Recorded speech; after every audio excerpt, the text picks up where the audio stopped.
Hey, Warren. Good afternoon. Hey, Jeff, good afternoon. Aaron, welcome. Kevin, Sadai, how's it going? Hello, hello. Good, thank you. All right, we're going to give it a couple minutes for everyone to join.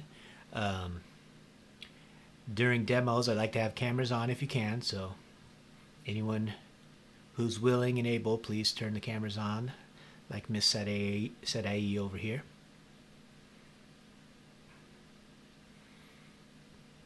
Christian, welcome. Glad you could make it.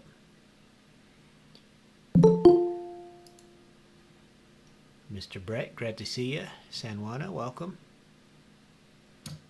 Hello, good to be here. Hi, everyone. Hello, hello.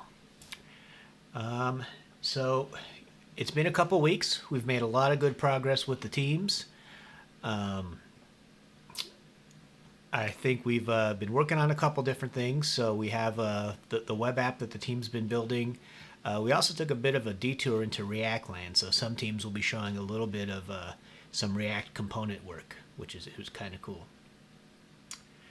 With that in mind, I'm gonna go ahead and kick it off, get us started by turning it over to Mr. Ulysses. Mr. Ulysses, how we doing today?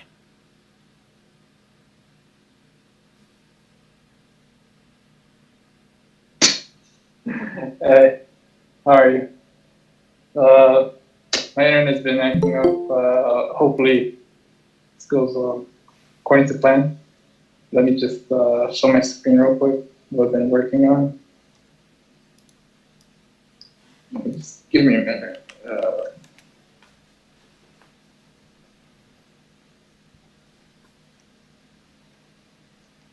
Okay.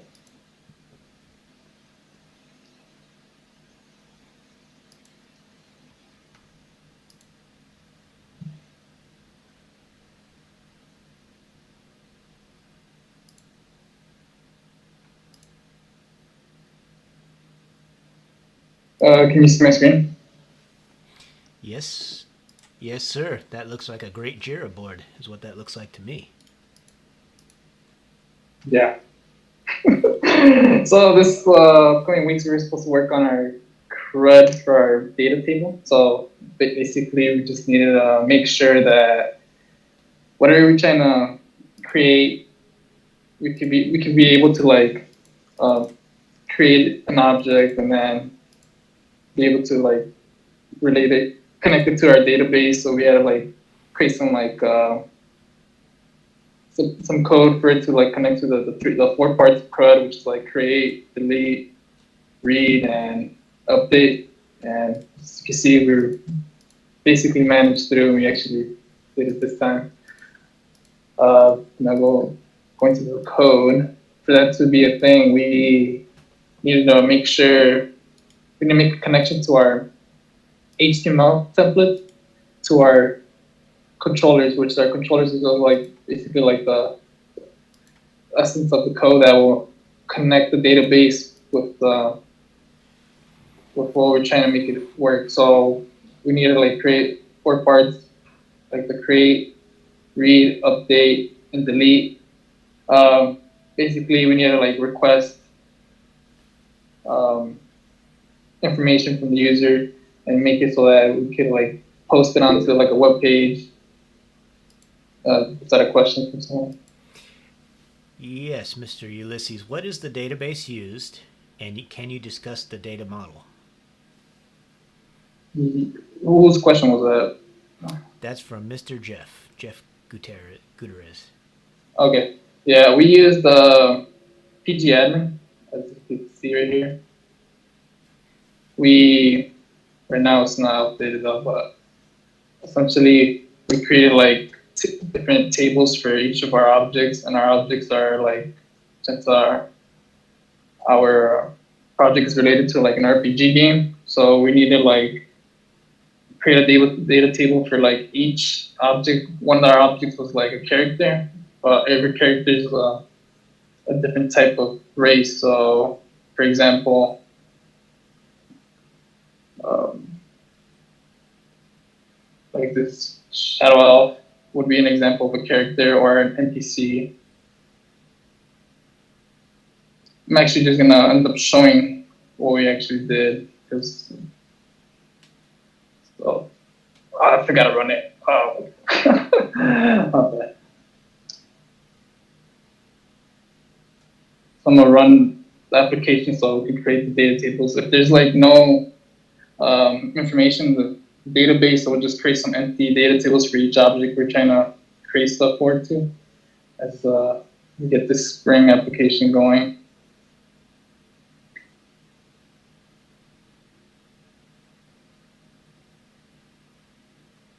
Okay, so that's running.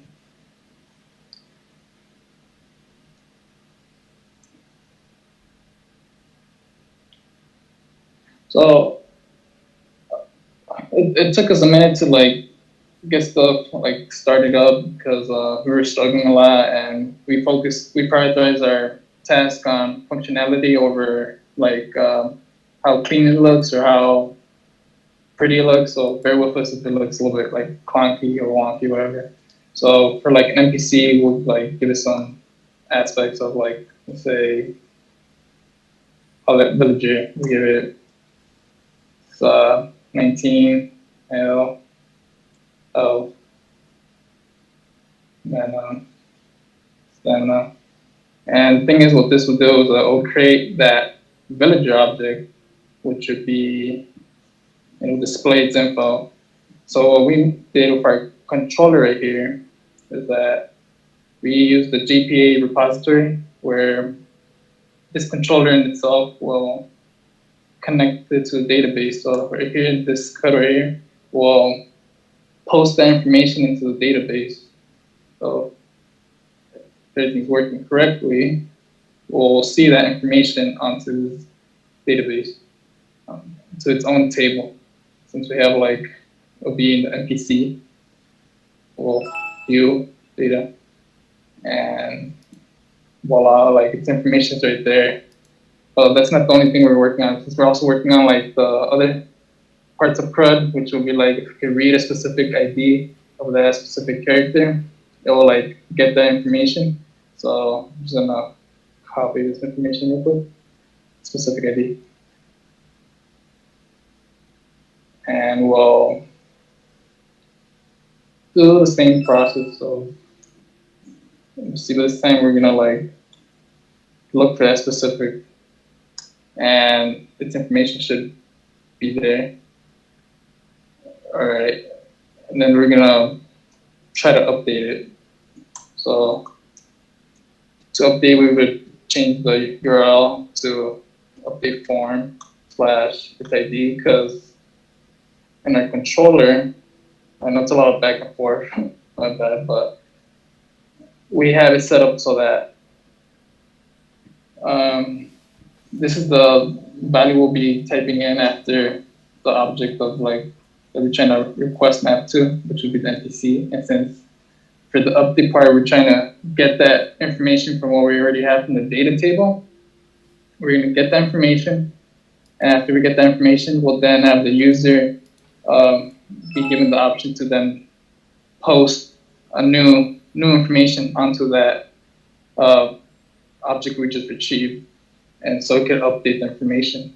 So if we have that set up like we did right now, we just click enter, and as you can see, it got the information from the database which you already had. And just to double check that I'm not lying to you, its information is right there, villager, male, and its stats. So we have that again, and now we just want to change it. Let's just call it myself 19. Just change it up a bit, and it should present me onto the next screen, which is what follows after getting the basically it tells you that it's been updated, and just to double check that it did update on the database, well, just refresh the tables here, and we should see a newly updated object. And just to show one more thing, let's say we don't want that object, we could always just delete it. And get the specific object's ID, and we just click the delete button. And we still need to work on making our web pages look cleaner, but it deleted it. And if we go back to our database, it should no longer be there.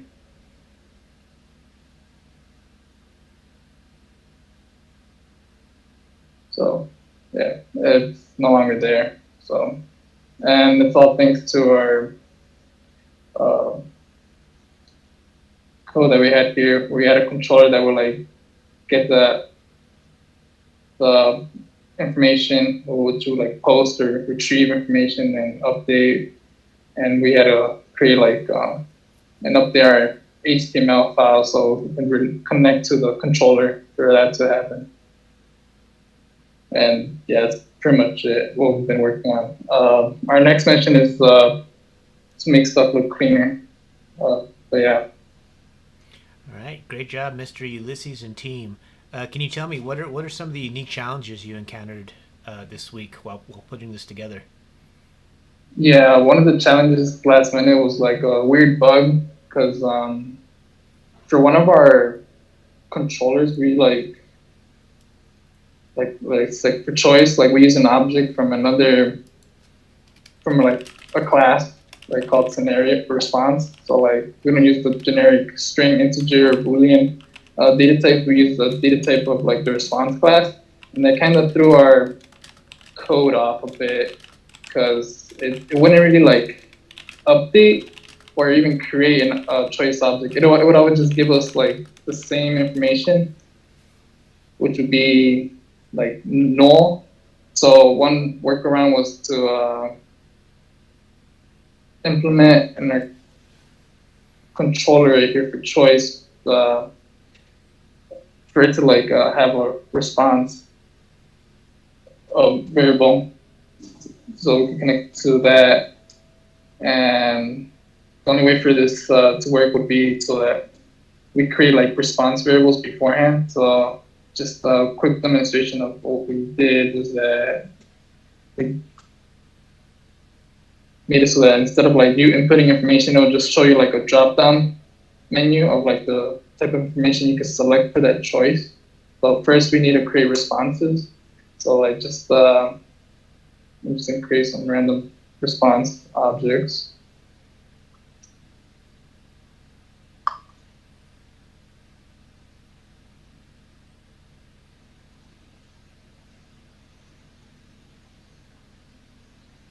Great.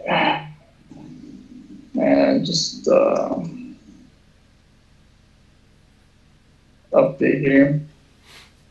And so while he does that, this is one of the first encounters, one of the first teams to encounter having to plug multiple data models into a single HTML form because response depends on choices, or choices depends on responses. They had to build out responses and then add that responses data model into the choice creation view so that a choice can select which response goes along with a choice. Yeah. So just make sure we have our response objects are here, and so we're now able to create choice. And what I was talking about the drop-down menu, because choice depends on response, because use the response variable. Now we have our option to create a choice, which is we'll just give it a number of 9, option number, and hello there. And now since we created 2 response objects beforehand, which would be I suppose or you died, you can select whatever for that specific choice object. As you can see, these are the responses that we could choose from. So we create that, and it creates it.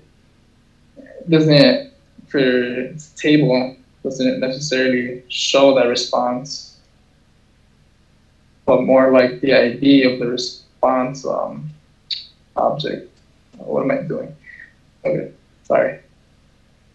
So as you can see here, it created that new choice object, and with its new data. And right here recalls the ID of the response object that I got the information from. So it doesn't display the response, but it displays the ID of the response. So that was one of the problems we encountered because just I definitely forgot that choice uses depends on response, and had to work on that bug last minute. Yep.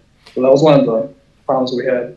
So great job getting over that hurdle. You're the first team. Every team is going to get to this point where having to demonstrate relationships in their HTML forms. Some teams I'm having them leave it null for now, but in your case, I think we had to work through it. Otherwise, the choice object doesn't make sense.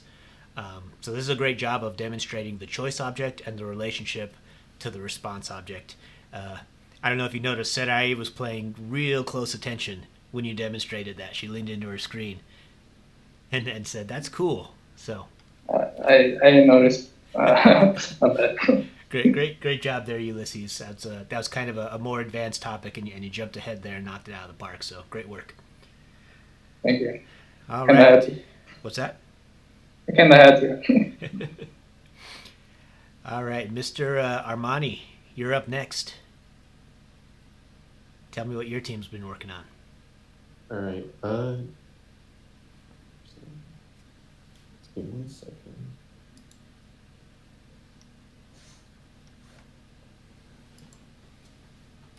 Okay, so you guys can see it, right? Yeah. Okay. So a brief introductory of what happened this week. So obviously Warren was on vacation, so it was definitely it really sucked this week because he was gone. Also, I just realized that this isn't.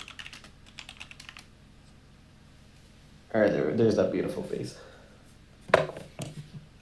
Okay, so this week's assignment was to animate a dog using React.js, CSS, and TypeScript to render components. The overall end goal of this project is to render an animated puppy sprite in CSS. So the first thing we did was download a source file. This was the starting kit that would allow us to skip dependencies. We also downloaded Storybook. This was our first time using Storybook. I had never used it before. I didn't even know what it was. So a quick brief on what Storybook is. Storybook is a library that helps render React.js components. These are the files that we worked out of. So first off, obviously Storybook. Storybook will give us configuration files for the Storybook library. The SRC file, which is over here. The SRC file is the file we primarily worked out of. And then we have stories. Stories folder contains stories for Storybook. We need this to render components from the SRC file. Here's some work I would like to show you. First, actually, before I do that, I want to run the code to show you how it works. So we have the terminal. We're going to run yard run Storybook.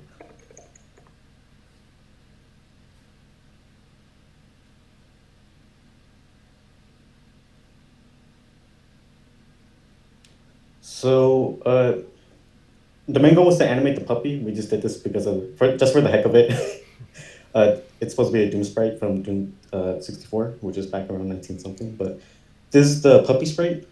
As you can see, it's fully animated now. It's walking. At some point we were supposed to get it walking fully on the screen. So basically, if you were to use, I believe, the arrows, the puppy would literally walk around the screen as you control it. But we didn't reach that part because we did get stuck on a part that we thought we had to do, which was actually install Windows 10 on a virtual machine. It was the first time I've ever done it, and turns out you can actually run that virtual machine on this type of Mac for so and so reason. So we were stuck on that, and we didn't get to make it that far on the puppy sprite too because one of us fat fingered. It was me.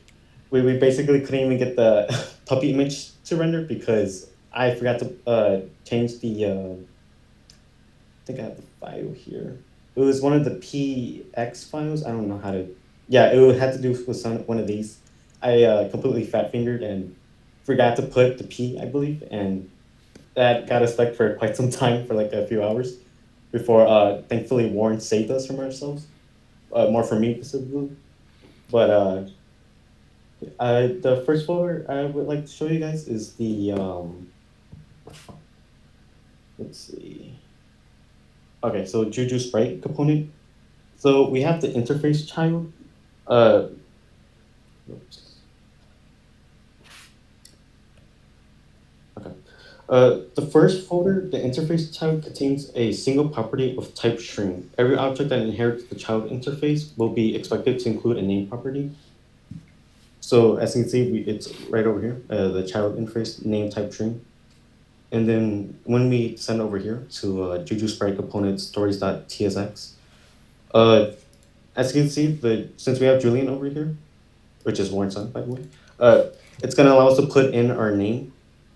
So we go.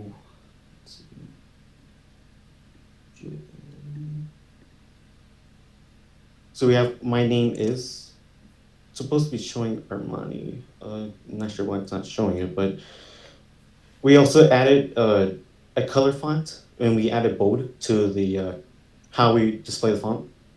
And one of the once we had done that, we added the background URL, which was to the puppy sprite. The puppy sprite, it's actually a faux image. I don't have it right now because basically what you do with the puppy sprite is that it's supposed to be in a huge, like, it's one huge photo, and then we'll have the puppy walking with the left foot and the next puppy walking with the right foot, but it's animated now. So how we did that was by changing the width, because if it's one full square photo, you only want that specific selection. It's like a film. You think of those film of like the plastic ones back in, I don't know, 19 something. That's how they would make movies. They would use that really long plastic film. You could think of it like that. So when we changed the width and the height, we're just getting that, just that whole specific part of the line. And we had to get the URL of the image, and we could change how fast or how slow we want to get the steps and walking. So by 6, if we choose step 6, we could get it animating to look like it's walking fully. We could even make it walk slower if we wanted to by changing the steps and walking. The background position was another one too that would affect on how we could make it look as it's walking. And that's about it of what we did this week. It was the practical application. We're not done with it just yet because we haven't got to the part where we have to get it walking using the mouse sticks or whatever. But yeah. All right. So this is great work, Armani. So I want to take a pause here for a second and acknowledge a couple things. One, every other team on the call is frustrated as hell seeing this work because none of us could get it to work, including me. This is a project I put together a year and a half ago, and I couldn't figure out. And so then, like 2 days ago, I logged on, and Armani's like, "Yeah, we got it working, and we're stuck here." And I'm like, "How'd you even get there?" So kudos to your team for somehow making a project work that I couldn't even make work myself. Great job there. Yeah, I think one of the problems was that because I know when you did it at the time you did it, it was like 3 years ago. I believe the yarn might have been the cause because it was outdated. I mean, that could be one of them. I don't know. But yeah. There's some trickiness going on with the yarn and the M1 chip. I know that's part of the problem, but there's also some outdated dependencies. So I have an updated version that's working for me now, but I don't know how you guys got yours to work. So that was cool in and of itself. But also, you're excelling with this project. So I see you bringing in that Doom Guy sprite, making your own component and stuff. None of that I taught you outside of the videos in the course, right? So one of the things I've constantly hit on in this course is you're all going to succeed at different things, right? And so these other teams, they've been really good at the Java stuff and building out the web server and stuff.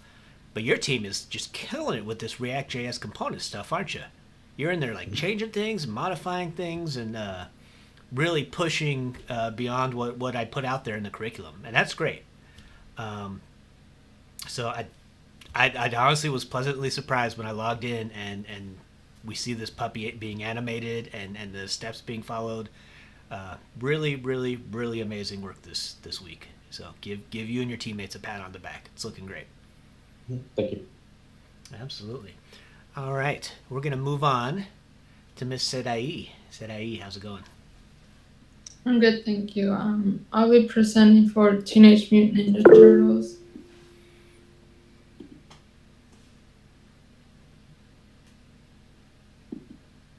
One second.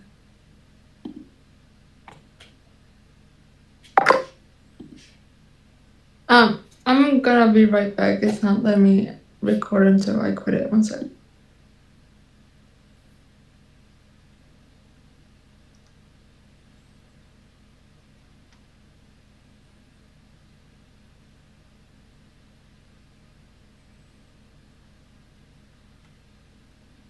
Sorry about that. No worries.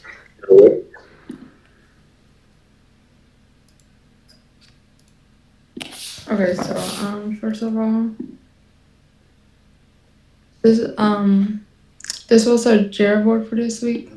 So we finished testing update and fixing an error with it, and we also started doing REST controllers, which we use with Postman.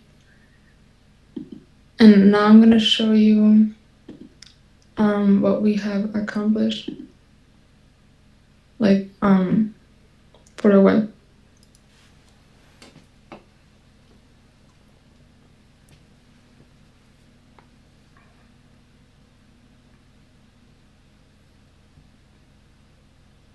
Okay, so I'm going to use book as an example, but we have done this for all of our objects.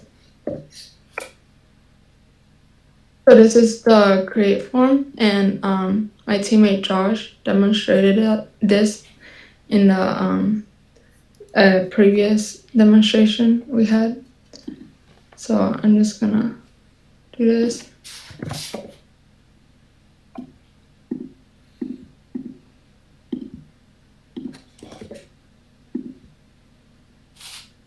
Oh, this is the weight, by the way, and this is the price.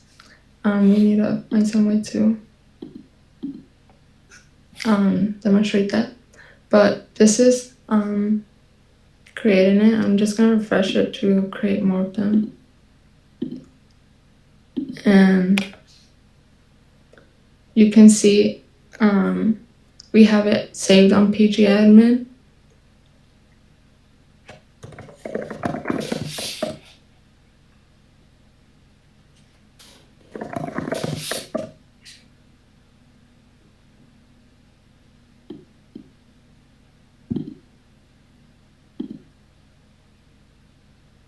So here's 3 objects created, and now I'm going to show you the delete form. This is the delete form. So if I want to delete, let's say the first one. Right now there's like 3 of them. I deleted this, and just this one, and then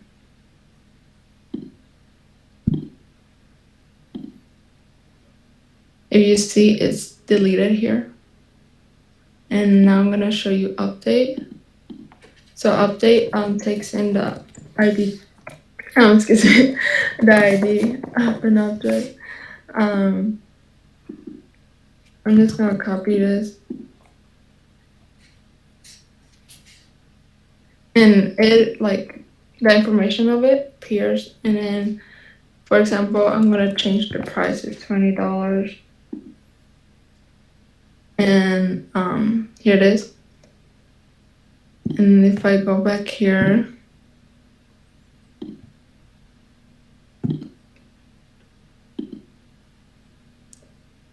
you can see that now it's $20. And also, the problem we were encountering is like the UUID changing, but we were able to fix that with Warren's help. So you see, it's like the same as the one I copied. For read, I'm just gonna copy this one, which is another one. Read form takes in ID 2. You can see it just read it, and it's this one. So that's basically what we have done, and we have also done Bash controllers with Postman. We started it with Pascal, but we need to test the other ones that are done. And I'm gonna share the code for it. So first of all, you can see, previously we had code, but it just wasn't working how it's supposed to. So that's what we have been working on. You see, this is the read form that takes in the ID, and so it makes the object read the UID and returns the object. And here's the return form, just book, which is this basically. So book is this, and that's for every object. And I believe that let's see, this is the CSS for that. The item view, you can see like the little color, and so we have that. Oh, I went to the wrong one. Okay. Yeah, so it's the same thing for create form and reform and update form. They kind of just return the same view because we didn't find a need to create like a completely new just HTML form.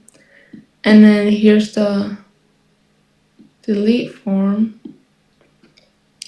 Well, let me show you the update form first. So this is the update form, which takes in the ID, and it's kind of similar to just read here, and then kind of gives you the properties of that object, and then you can change the one of the properties or multiple.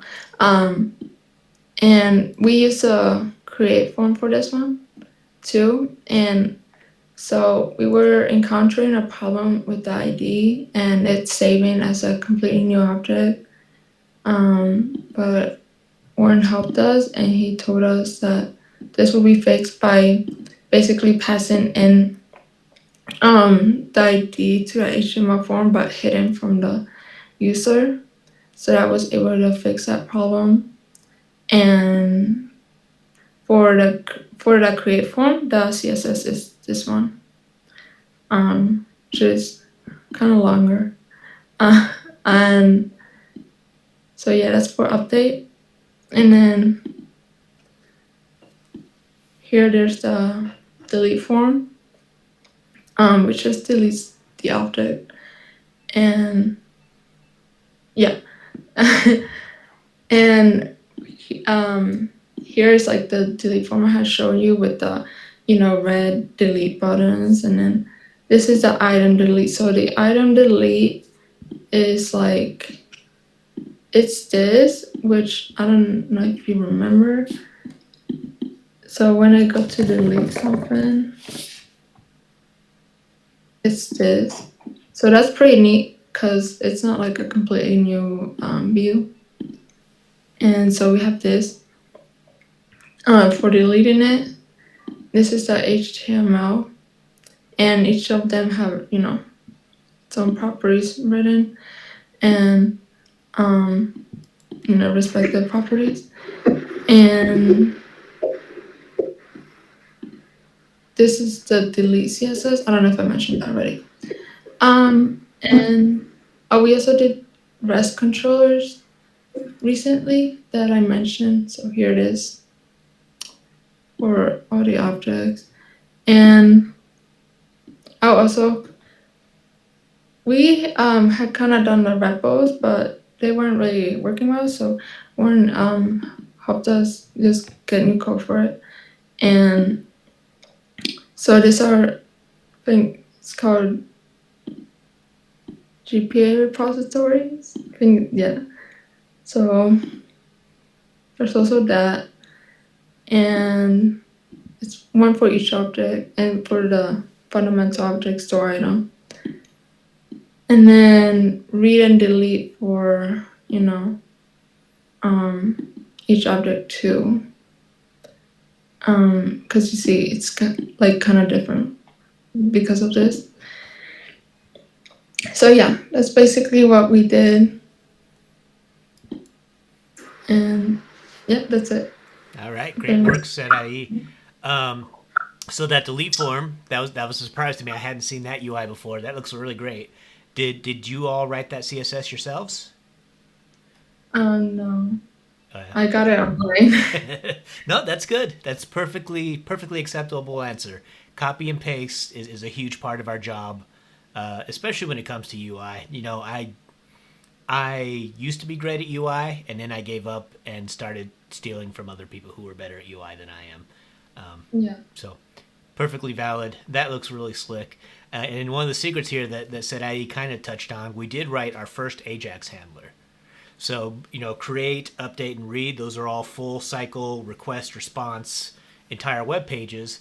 Delete, on the other hand, is a secret Ajax handler behind the scenes. When you click that delete button, it makes a request out to the delete controller endpoint and brings back just this line of HTML as the response, which then we use JavaScript to inject into the DOM. So working ahead a little bit, being a little bit stealthy of slightly introducing Ajax, but that's really the backbone of the modern web. And so over the next couple of weeks, that's where we're going to put some focus into, and that's why we're building out those REST controllers. We talked this week a little bit about JSON and using REST controllers to hydrate and dehydrate objects. And next week, we're going to use Ajax calls to take some of those hydrated objects and inject them in the website in different places. And then we'll be at that kind of fully functioning Web 2.0 place. So that's where we're headed. Great job, Sedai and team. It's looking good. Thank you. Absolutely. All right. We're going to wrap up today with Miss Michaela. Michaela, how's it going? I thought you were about to say wrap up period. I was like, Okay, let me share my screen. Also, I just want to say that Sarah, your website, you guys pulled up your screen, and I was like, oh wow, oh my god, I should have done more like that. That was very impressive. I like pretty stuff. I don't know. Me too. I was very impressed. Okay. Sorry, I have to rearrange my desktop so you can see.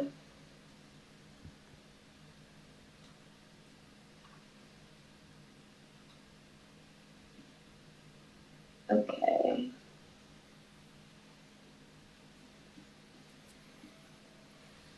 Let's see. Share screen.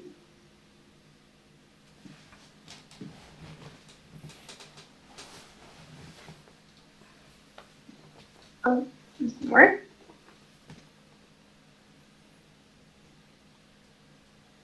Can you see? Yeah. Yep. Okay.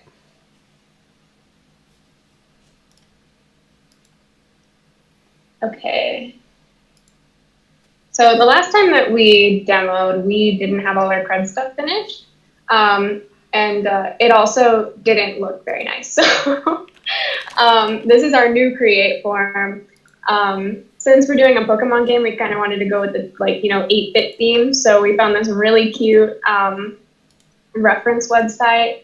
So we got these cute little buttons and stuff. So I'm just gonna make a couple Pokemon so I can show you our delete and update functions.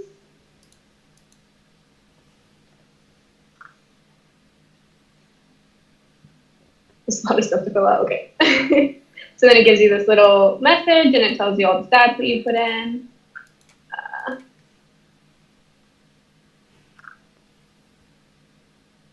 Okay. So the first thing that I actually did this really recently, we made a little trash button. So, and you'll see me do this when I have to update because I haven't made a button for update yet.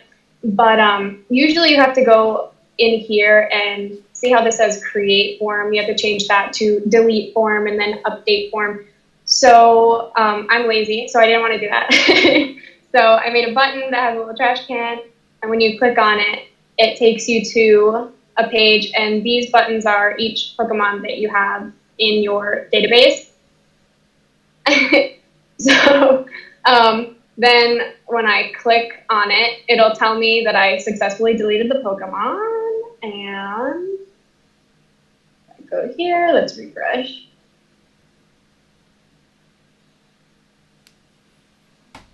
You'll see that there is no longer a Pokemon with that name in my database, so it has actually successfully been deleted. And then I also added a back button because, you know, I'm lazy. And then it takes you back to the create form page. We actually had to do something kind of cool in order for the create and update feature, which I just want to touch on really quick because I thought it was cool. So we're actually using the same template for create and update.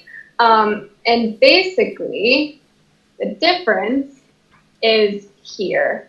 So this is basically saying use the create form either way, but if there's a Pokemon that already has that ID and it exists in the database, then when you hit submit, update the object, so keep the same ID. And if there isn't an object with that ID in the database, then make it a new one. Because before we were running into the problem where it would delete the Pokemon that we were changing and make the new one, but it would give it a new ID. And obviously you don't want that because you want it to be the same object. So, thank you. So I just wanted to point that out because I thought that was cool. So I showed you delete and create. So now I'm going to show you update. I actually need an ID for the database, so let's do this one. I eventually want to make this like way easier because this is annoying. You have to go in and copy the ID, then you have to go up here and put update form / and then the ID of the object that you want. So this is my WoW object from my database. Let's say I want to change the name to it works. So I hit submit. Now if we go into my database and refresh,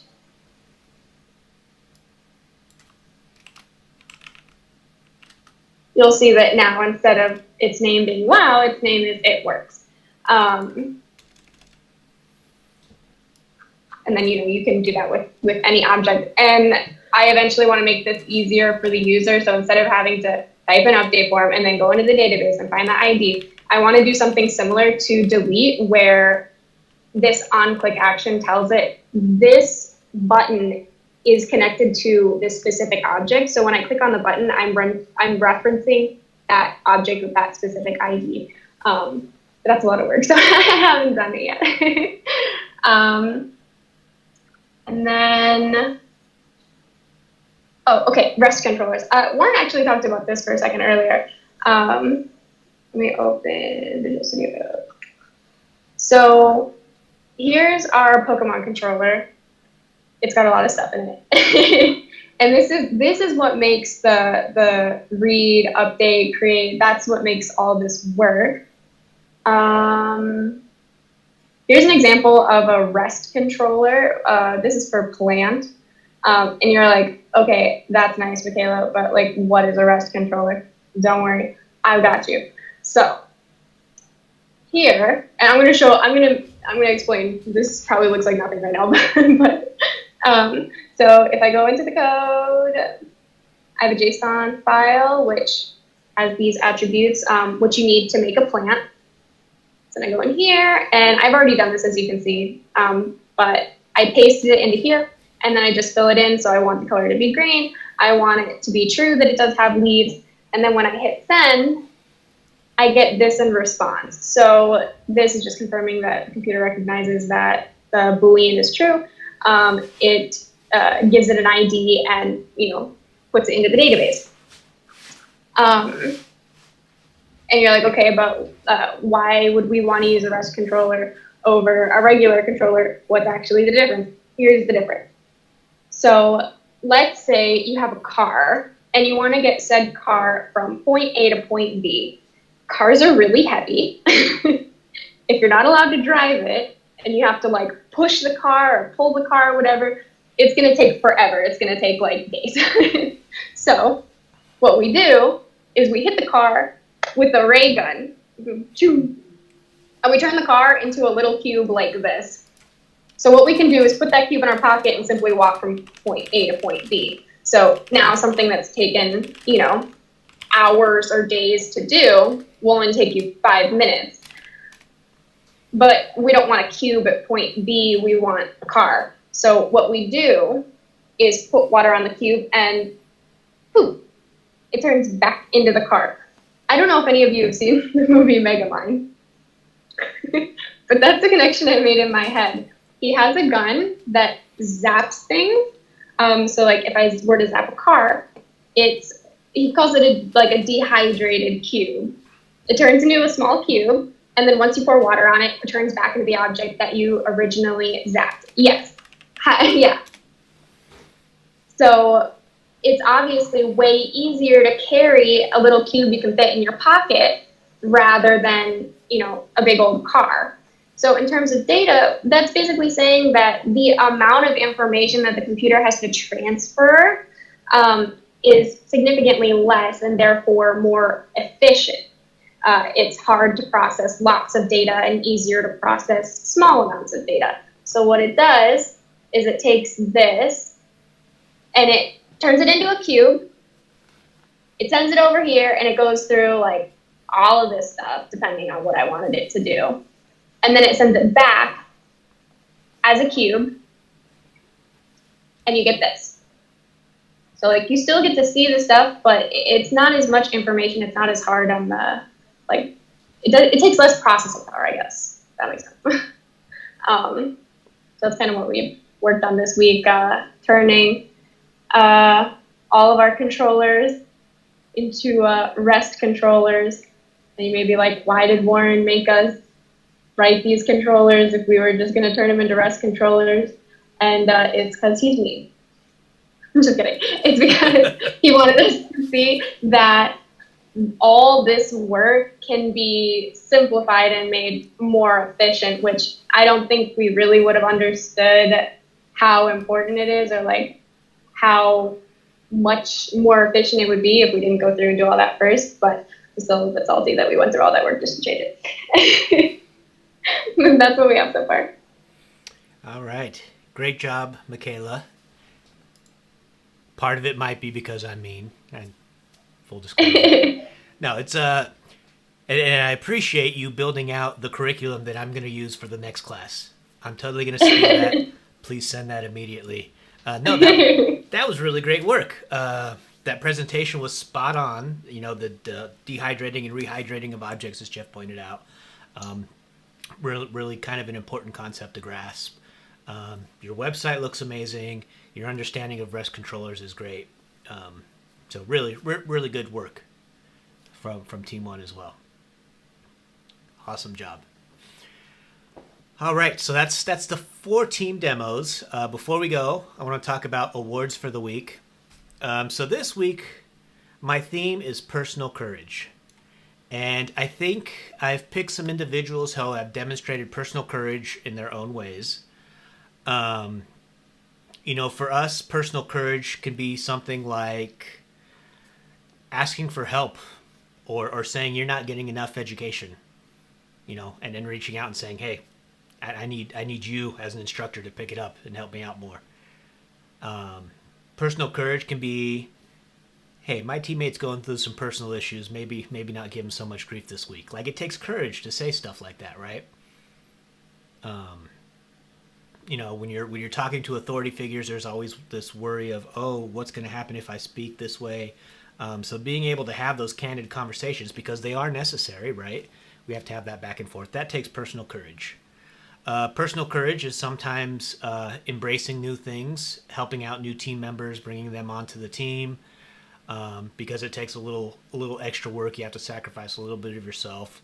And then personal courage sometimes can be dealing with personal issues at home and dealing with family and struggles there, and still coming to work every day and putting on that brave face and getting the job done.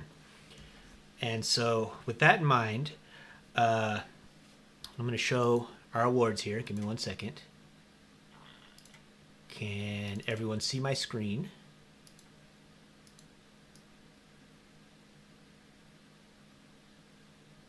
So this week's awards are this fancy t-shirt. How to debug your code. Is it working? No, you're not trying hard enough. Is it working?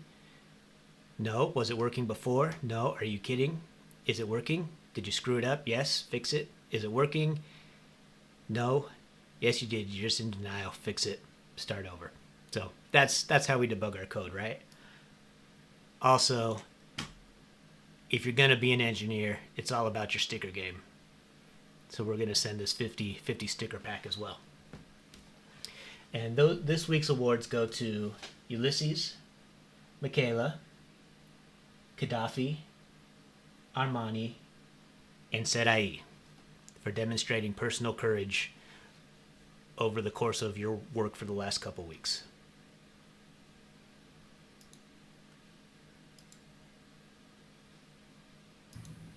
Good job, everyone. Congrats. Congratulations. Great job. Thank you. Thanks. I appreciate the work that you have all done, coming together as these teams and now really helping each other out. I mean, just look at this chat here. All the positivity and building each other up. That's what we love to see, right? It's just great stuff. It makes me happy. It makes the whole Seneca leadership happy. And I hope it makes all of you happy as well. All right. With that in mind, we'll conclude today's demo. We'll see each other again here next Friday. Thank you, everyone, for attending today. And I look forward to our progress next week. See ya. Great weekend, guys. One. Have a good Bye. weekend. Have a good weekend. Bye, guys. Bye, everybody.